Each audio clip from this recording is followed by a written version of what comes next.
Hola, buenas tardes a todos. Vamos a resolver el examen Selectividad Física de Castilla y León del año 2017. Examen de junio, opción A. De hacerlo, como siempre, recomiendo que veáis este blog, selectividadjosecuenca.blogspot.com, en el cual podéis ver en formato PDF los exámenes que colgamos en el canal. Empezamos. Primer ejercicio. Calcula la energía potencial gravitatoria de un satélite de masa m igual a 100 kilogramos que está orbitando a una altura de 1000 kilómetros sobre la superficie terrestre. Este apartado A no tiene nada, solamente lo único que hay que hacer es sumar estos 1000 kilómetros al radio de la Tierra, y por lo tanto serían 6370 más 1000, serían kilómetros por 1000 para pasar a metros. Esta es la ecuación que nos da la energía potencial. Sustituimos, calculamos y obtenemos un valor de menos 5,41 por 10 elevado al 9 julio, siempre un valor negativo para la energía potencial gravitatoria. B. Explique si para el cálculo anterior podría utilizarse la expresión E igual, energía potencial igual a mgh. Bueno, evidentemente no, puesto que la altura no es despreciable con respecto al radio de la Tierra. Aquí viene explicado, más o menos, pero evidentemente esta energía, la energía igual, esta expresión, energía igual a mgh, solamente la vamos a utilizar cuando la diferencia de altura en el movimiento del cuerpo es muy pequeña, muy despreciable con respecto al radio de la Tierra. Bueno, una rampa de 2 metros de altura, dejamos caer un cuerpo de una mesa, etcétera, etcétera. Bien, y pasamos a hacer el ejercicio número 2. Una espira cuadrada de 5 centímetros de lado, pensar siempre en unidades internacionales, por lo tanto 0,05 metros, se encuentra inicialmente en un campo magnético uniforme de 1,2 teslas perpendicular a ella. Aquí tenemos el esquema, ¿de acuerdo? Superficie cuadrada, campo magnético perpendicular a la superficie y por lo tanto paralelo al vector superficie. Calcule el flujo magnético en la espira y exprese el resultado en unidades del sistema internacional, es decir, en Weber. El flujo es igual al producto escalar del vector campo magnético por el vector superficie, módulo por el coseno del ángulo. En este caso el ángulo es 0 grados entre estos dos vectores. Recordar que el vector superficie siempre es perpendicular a la superficie. Como decía, hemos pasado los 5 centímetros a metros y obtendré un valor de 0,003 Weber. Razone cómo cambiaría el valor de este flujo si se modificara la orientación de la espira respecto al campo. Bueno, pues evidentemente este ángulo cambiaría. ¿De acuerdo? El valor del flujo depende del ángulo formado por el vector superficie y el vector campo magnético. Por lo tanto, cambiaría desde un máximo que se da en el caso anterior y 0 que se produciría cuando la superficie gire 90 grados y el ángulo entre los dos vectores sea 90 grados. B. Si la situación de perpendicularidad entre espira y campo, este se reduce bruscamente de manera que se anula completamente en un intervalo de 0,01 segundos, determine la fuerza electromotriz inducida. Represente en un diagrama el campo magnético, la espira y el sentido de la corriente inducida en la misma. Bueno, la fuerza electromotriz sabéis que es igual a menos el incremento del flujo con respecto al tiempo. El incremento del flujo sería el final, que es 0, menos el inicial, dividido el tiempo, puesto que nos dicen que es una centésima de segundo, pues bueno, da un valor de 0,3 voltios. Este es el esquema que nos piden. Como el flujo magnético disminuye a lo largo de los 0,01 segundos, se produce una corriente inducida que crea un campo magnético en el mismo sentido del original. ¿Qué estamos diciendo con esto? Que al girar la espira, este campo magnético se está disminuyendo.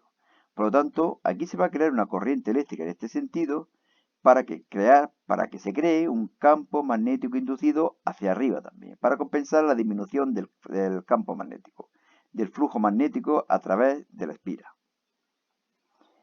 Bueno, siguiendo la regla de la mano derecha, hemos deducido que el sentido es este de aquí, el indicado con la flecha roja. Aquí lo tenéis explicado y pasamos a hacer el tercer ejercicio.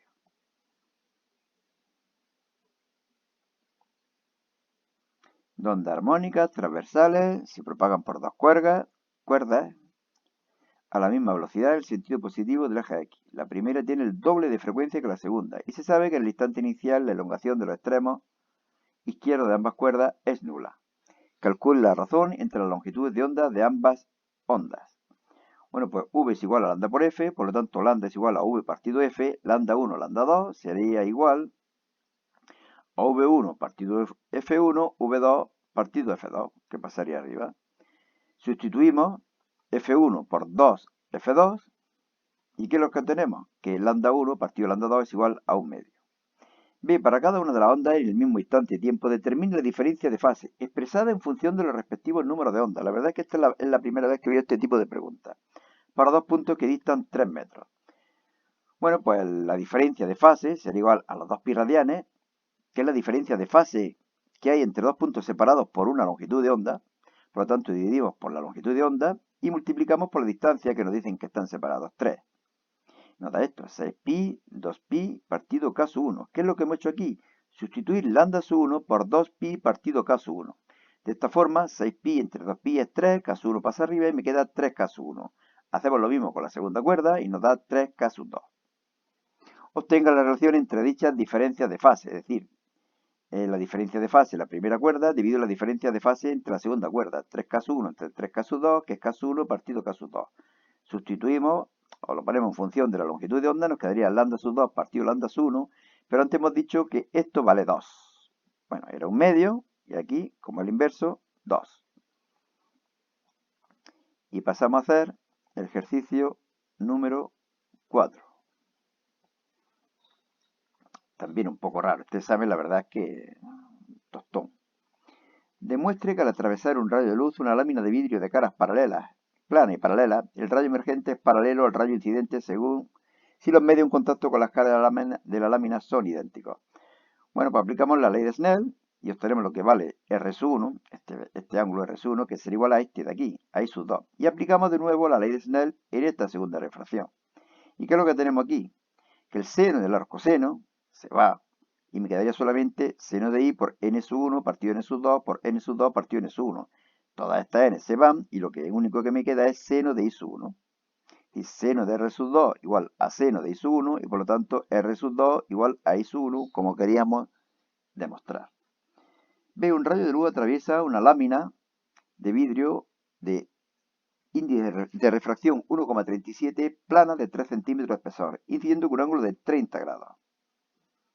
Al salir el rayo se ha desplazado paralelamente a sí mismo una distancia d. Esta distancia d, algunas veces nos la piden así, perpendicularmente a los dos rayos.